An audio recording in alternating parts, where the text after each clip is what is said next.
Hello, so I'm going to do a quick video about how to do milk kefir.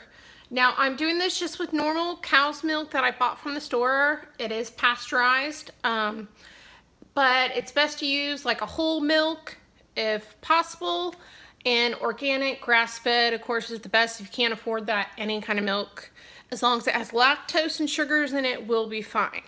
So what we're using today is we've got our bottle of already milk kefir that needs to be switched over. This has sat in this jar with the milk kefir grains for about probably 3 days right now.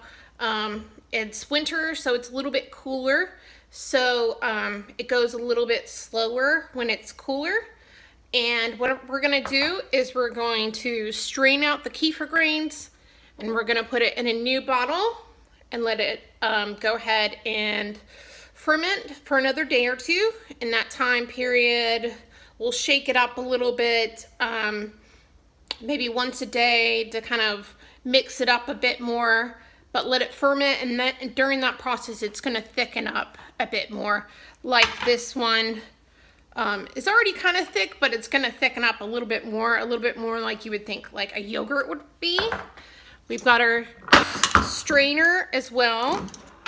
You need a strainer to strain out the kefir grains. And I'm just filming with my iPhone, so we're gonna have to kind of shoot down to show you guys what we're doing here. So I'm just gonna set this down so that you guys can see.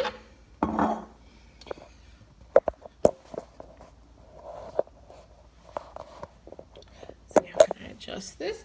All right, so we're gonna go ahead, shake it up really good because it does tend to like separate. I like to do it over a sink.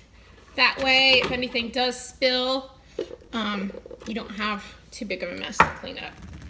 So now that we've shaken it up, we're gonna open it. Sometimes because of the fermentation, there's a lot of gas and bubbles in here.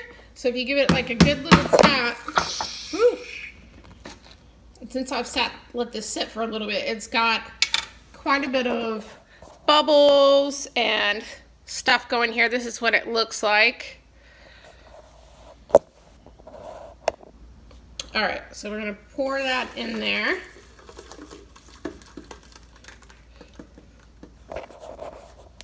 Just so you guys can see. This is what it looks like. Some people say that using like a wire netting is bad for the grains. I've used wire netting for years and never had any negative effect with my grains, but this is what they look like. See, they're kind of like gummy and they're kind of strange looking, but they are alive. So, you know, they need food, and their food is the lactose and the sugars in the milk. So it's eating out those sugars in milk. So now we're gonna transfer it to a new cup of milk.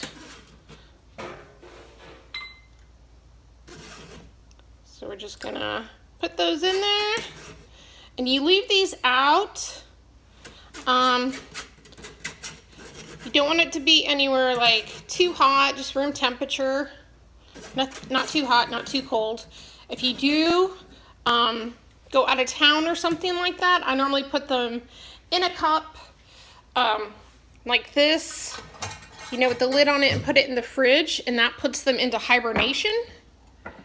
And that way it slows down their process. So if you don't want to use them for a while, put them in a fresh cup of milk like this and put them in the fridge and let them go into hibernation if you're not going to be able to continue to give them fresh milk. Okay, so now we're just gonna go ahead and pour it into here.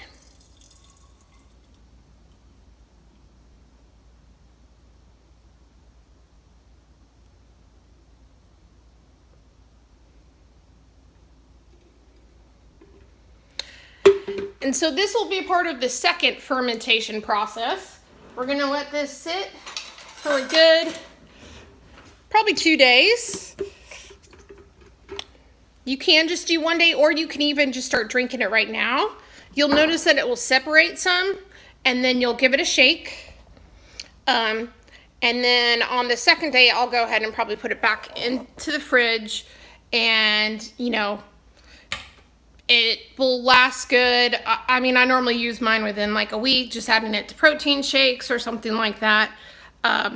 But it's very good for you. It's got beneficial probiotics in it, much better than yogurt does. And because it hasn't been pasteurized, it's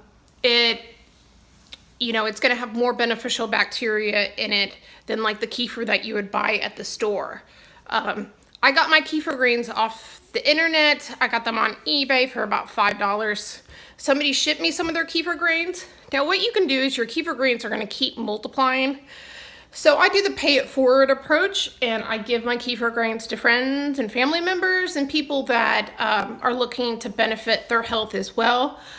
I have lupus and fibromyalgia, so I'm doing it to help benefit that. I also just went through 6 rounds of IVF, so that caused a lot of havoc on my body. And I just had a baby as well back in May, so I'm just trying to get healthy, back in shape, and I've been using these kefir grains for a while now and have noticed a lot of benefits in improving my health. I also do the water kefir.